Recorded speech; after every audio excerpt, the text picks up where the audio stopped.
My intention in this short video is to talk about setting boundaries, which is a very common concept, but I think not a lot of people know what exactly boundary is, the different kind of boundary, and why it's hard to actually set boundary, even though the idea sounds good. And again, this is not an exhaustive list, and my intention is to throw out a few ideas to help stimulate your thinking. And if your thinking is stimulated, I would appreciate it if you can like, comment on this video, and subscribe for future updates. So, what are some of the reasons why boundary is hard to set? There are a variety of different reasons. Let me focus on one specific one. And the assumption here is that we simultaneously believe boundary is a good idea and we cannot set it properly because there are two competing set of needs in our brain. The assumption here is our brain always end up doing what makes the most sense given the risk and reward ratio of the different fears that we have. And one common fear that I see in people who find it very difficult to set boundary is the fear of being alone.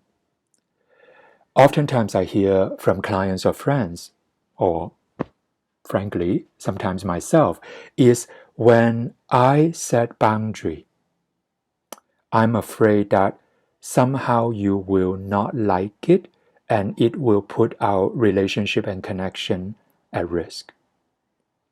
And so the brain ended up doing what makes the most sense, which is if my fear of being alone is greater than my fear of sort of not setting the boundary, then I always let go of the boundary in order to hold on to the relationship. And oftentimes, people who lack an intrinsic sense of self-worth, I'm also speaking for myself for many years of my life, for much of my life, then people who lack some sense of intrinsic worthiness, sometimes they look for that external validation of who they are by being in a relationship. And because the relationship is the oxygen to their sense of self, so that really fuel and amplify their fear of setting boundary because they risk the very source of oxygen for their sense of self. So 3 things to do if you also find it hard to set boundary in relationship. Number 1 is to be aware of what is the greater fear that you have that prevent you from being able to set boundary. Is it the fear of being alone? Is it the fear of the other person not liking you? Is it the fear of facing the inner emptiness? Is it the fear of that's originating from a place of self-doubt? For example, you kind of know what boundary you kind of want to set, but then you have a lot of doubt, is this the proper or appropriate boundary for fear of making a mistake and not feeling entitled to your own emotional need. So be aware of what's the greater fear for you personally. And number 2, remember, boundary is not for the other person. Boundary is for yourself.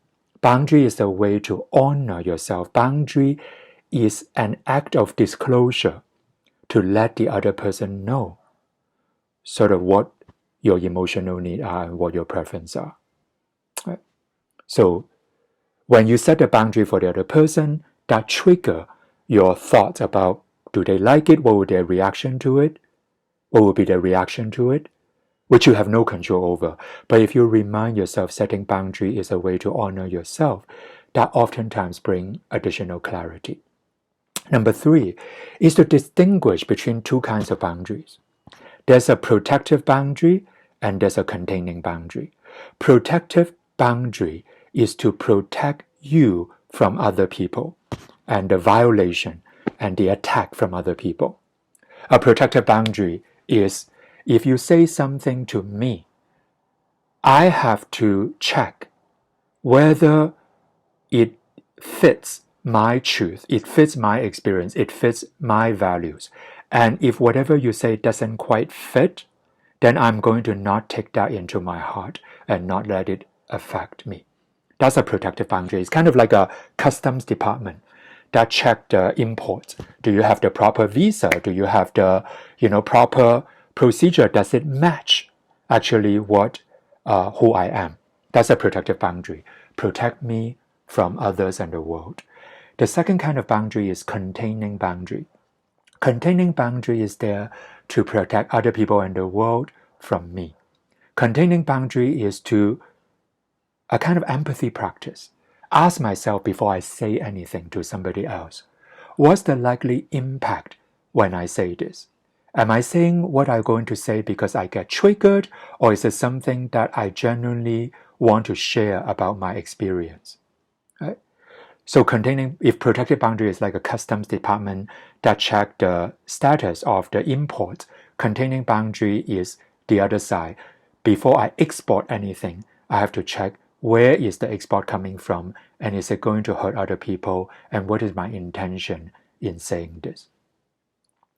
And distinguishing between the two sets of boundary, again, help bring clarity to what part of boundary do you have most struggle with.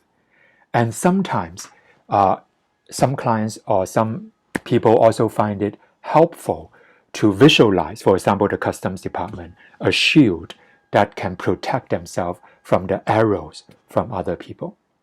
Hopefully that have some nuggets, food for thought. And again, if you like more of these videos, please like, comment, and subscribe to the channel. Thank you. Have a great day.